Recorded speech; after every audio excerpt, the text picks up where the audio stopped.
जय श्री कृष्णा। जय श्री कृष्णा मित्रों, सभी से हमारा प्रेम भरा स्नेह आप सभी लोगों को।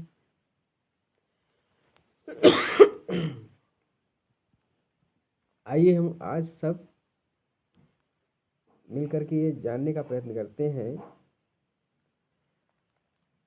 संविधान, भारत का संविधान, नागरिकों के मूल हमारे कर्तव्य क्या हैं हम सब। क्योंकि हम कोई भी कार्य करते हैं, उस कार्य में शासन की भी नियमितता देखनी पड़ती है, हमें देखना चाहिए। शासन से विरुद्ध कार्य हमें सब नहीं करना चाहिए। प्रशासन से विरुद्ध कार्य करने का कार्य जो व्यक्ति करता है वो दंड के पात्र होता है, शासन उसे दंड देती है। जैसे मान लीजिए कोई व्यक्ति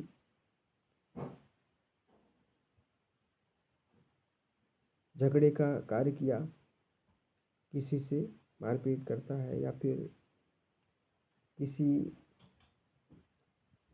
धन लूट लेता है ज़बरदस्ती, या फिर किसी का अपहरण कर लिया या कुछ भी कर देता है, तो ऐसे में प्रशासन जो है खोज करके उसे दंड देने का कार्य करती है, क्योंकि अपराधी माना जाता है शासन की नज़रों में।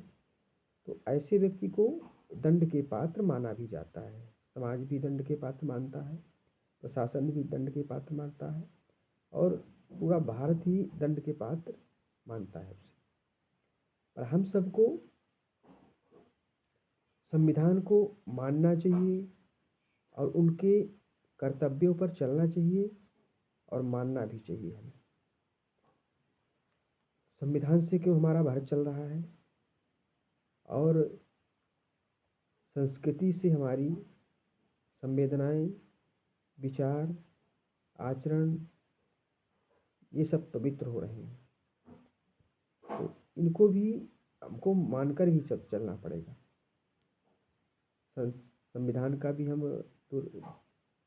दुरुपयोग नहीं कर सकते हैं, शास्त्रों का भी दुरुपयोग नहीं कर सकते हैं, क्योंकि सबके सहयोग से ही हमारा भारत सशक्त बनेगा। भारत आत्मनिर्भर भारत जो बनने वाला है हमारा, तो ये हम लोगों के मिलकर एकत्रित होकर के ही निर्माण लेगा।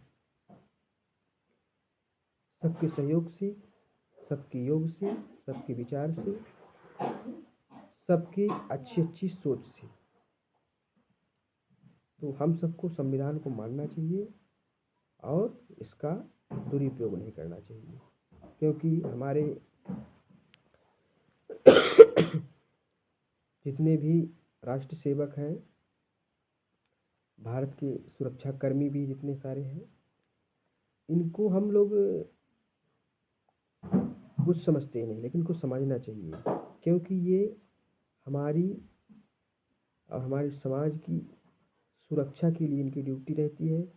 ये अपना घर छोड़ करके, ये अपने बीवी और बच्चों को सब छोड़ करके ये ड्यूटी करते हैं, क्योंकि जनता की सेवा के लिए। तो ये सेवा करते हैं बेचारे, इनको हमको सम्मान देना चाहिए। ये नहीं कि ऐसा है ड्यूटी कर रहा है, ऐसा है वैसा है। वैसे लोग तो उनका उपहास भी उड़ाते हैं, तो उपहास नहीं उड़ाना चाहिए, क्योंकि हम सबके सेवक हैं। वो राष्ट्र की सेवा करते हैं, धर्म की सेवा करते हैं, समाज की सेवा करते हैं। तो हम सबको मानना चाहिए और कोशिश तो ये करनी चाहिए हम लोगों को, हमारे लोगों का नागरिक कर्तव्य जो मूल बनता है, तो हमारे कर्तव्य जो है, तो मूल कर्तव्य भारत के प्रत्येक नागरिक का यह कर्तव्य होगा कि वह संविधान का पालन करे और उसके आदर्शों, संस्थाओं और राष्ट्रध्वज और राष्ट्रगान का आदर करे। स्वतंत्रता के लिए हमारे राष्ट्रीय आंदोलन को प्रेरित करने के वाले उच्च आदर्शों के हृदय में संजोए रखें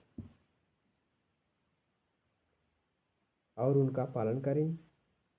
भारत का सर्वभूत एकता और अखंडता की रक्षा की ओर उसे अक्षुण्ण बनाए रखें। देश की रक्षा करें और आह्वान किए जाने पर राष्ट्र की सेवा भी करें। भारत के सभी लोगों में समरसता और सम्मान भ्रातृत्व की भावना का निर्माण करें, जो धर्म, भाषा और प्रदेश या वर्ग पर आधारित सभी भेदभाव से परे हो। ऐसे प्रथाओं का त्याग करें जो महिलाओं के सम्मान के विरुद्ध हो। हमारी सामाजिक संस्कृति की गौरवशाली परंपरा का महत्व समझें और उसका परीक्षण करें। प्रकृति के पर्यावरण की, जिसके अंतर्गत वन, झील, नदी और वन्य जीव और रक्षा करें, उनका संवर्धन करें तथा प्राणी मात्र के प्रति दया भाव भी रखें, क्योंकि हम सब लोग किसी जीव के प्रति दया नहीं दिखाते हैं। क्या करना है भाई, अपना तो है नहीं, क्या करना है जाने दो। तो ये धर्म से हम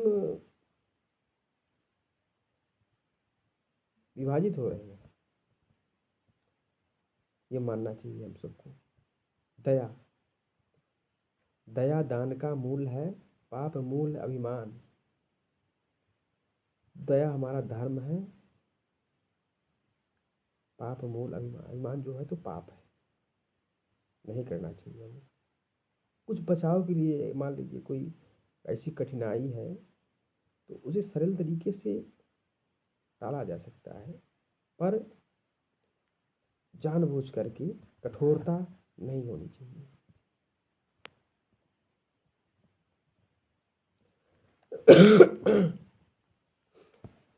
वैज्ञानिक दृष्टिकोण मानववाद और ज्ञान अर्जन तथा सुधार की भावना का विकास करें। सार्वजनिक संपत्ति को सुरक्षित रखें और हिंसा से दूर रहें। राष्ट्र की संपत्ति, भारत की संपत्ति, ये अपनी संपत्ति समझना है हम भारतवासियों को, क्योंकि स्कूल शाला जो निर्माण भारत कर रही है, हमारी भारत कर रहा है, उसको बहुत से लोग उसकी खिड़कियां तोड़ते हैं या फिर उसका अपनापन नहीं समझते उसे। लेकिन शासन की जो व्यवस्था बनाई गई है तो हम लोगों के निर्वाह करने के लिए बनाई गई है, परंतु वो संपत्ति अपनी संपत्ति समझनी चाहिए हमें। क्योंकि ग्रामीण में भी आजकल पाठशालाएं शासन के द्वारा बनाई गई हैं, आंगनवाड़ी केंद्र बनाए गए हैं और बहुत सारे कार्य ग्राम पंचायतों में होते हैं। तो ऐसा नहीं कि शासन ने बनवाया है इसको तोड़ फोड़ दो फिर बनवाएगा, ऐसा नहीं करना है हमें। उसकी रक्षा करना हमारा कर्तव्य बनता है, तभी हम नागरिकों के मूल कर्तव्य को जान पाएंगे और मान पाएंगे। नहीं, हम नागरिक कहलाने के अधिकारी नहीं हैं, भारत के नागरिक कहलाने के अधिकारी हो ही नहीं सकते। अगर भारत की संपत्ति को सुरक्षित नहीं करेंगे तो हम भारत के नागरिक कहलाने के लायक नहीं। सार्वजनिक संपत्ति को सुरक्षित रखें और हिंसा से दूर रहें। व्यक्तिगत और समूह का गतिविधियों के सभी क्षेत्रों में उत्कृष्ट की ओर बढ़ने का सतत प्रयास करें, जिससे राष्ट्र निरंतर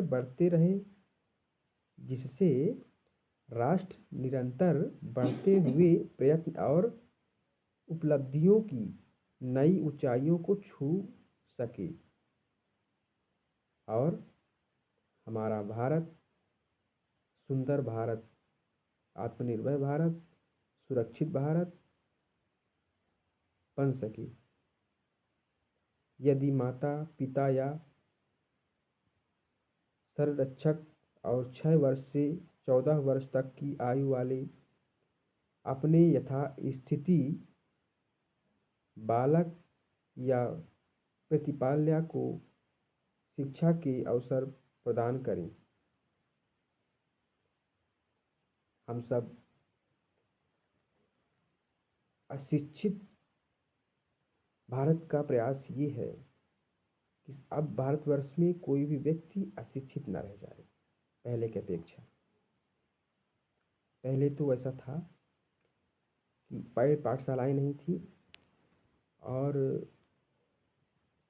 विद्या अर्जन करना बड़ा मुश्किल था। बड़ी दूर दूर में पाठशालाएँ थीं, वहाँ जाने के लिए हमारे पास व्यवस्था नहीं थी। तो शासन देखिए इतना व्यवस्था करके रखा है, स्कूल का निर्माण किया। दूर जहाँ स्कूल थे अब ग्रामीणों में 5 किलोमीटर के दायरे में ही रखा, 3 किलोमीटर के दायरे में स्कूल को निर्माण किया स्कूल का, ताकि सभी बच्चे वहाँ व्यवस्थित तौर पर पढ़ाई कर सकें।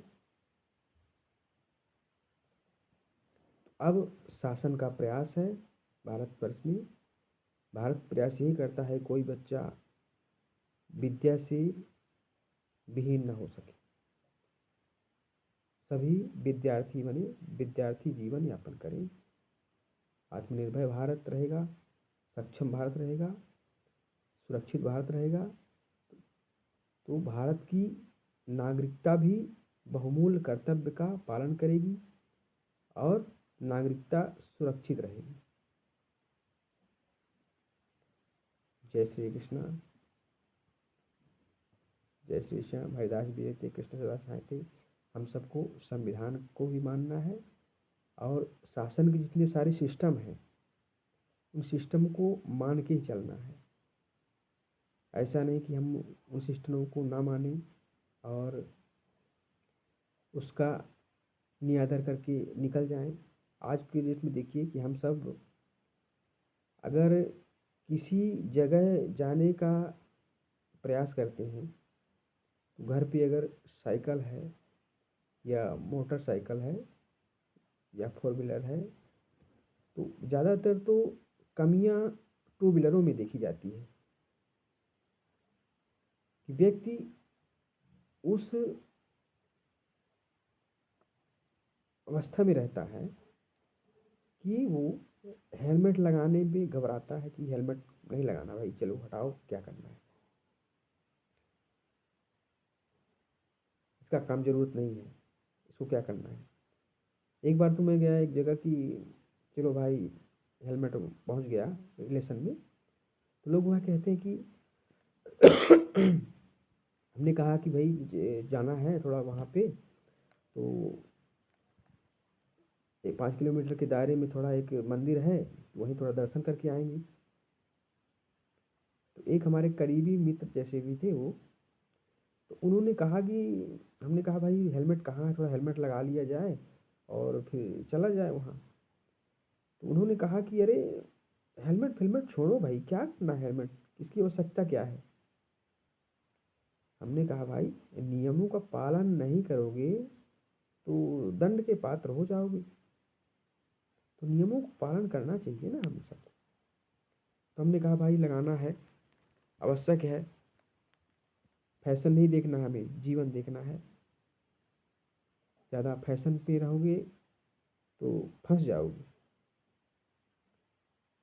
तो हम सबको सुरक्षित रहने के लिए, सुरक्षित जीवन रहने के लिए, इसके लिए हमको नियमों का पालन करना पड़ेगा। और ट्रैफिक जैसी लगती है, देखते हैं ट्रैफिक में लोग अगर सिग्नल नहीं मिलने पर भी निकल जाते हैं ना, सिग्नल नहीं मिला साइड से निकल के चले गए। 2 क्षण रुक लेने में कोई विडंबना नहीं है, हम सबको थोड़ा रुकना चाहिए वहाँ। तो रुकने से क्या है, हम सुरक्षित तरीके से भीड़ भाड़ से निकल सकते हैं। अगर हम नियमों का पालन नहीं करेंगे, यातायात नियमों का, तो हम दुर्घटना के भी शिकार हो सकते हैं और दंड के भी पात्र हो सकते हैं। क्योंकि तेज गति से भी वाहन चलाना अपराध माना जाता है। ऐसा नहीं कि आपके हाथ में 120 की रफ्तार हाथ में है, 120 में ही जाना है। रफ्तार 20 की है, लेकिन रफ्तार को कम करके चलना है महाराज। जीवन भी आपके हाथ में है, तो इस रफ्तार में अपना जीवन को इतना नहीं भगाना है जो कि पहले ही पहुंच जाए। तो हम सबको पालन करना है और धीमी गति से वाहन चलाना है, ताकि हम सब सुरक्षित रहें और अच्छे रहें, स्वस्थ रहें। जय श्री कृष्णा। आज के लिए फिर कल नए वीडियो में आप सब लोगों के सामने प्रस्तुत होंगे। जय श्री कृष्ण। जय श्री कृष्णा। चैतन्य प्रभु नित्यानंद श्री अद्वैत गदाधर श्रीवासादि गौरभक्त। हरे कृष्ण।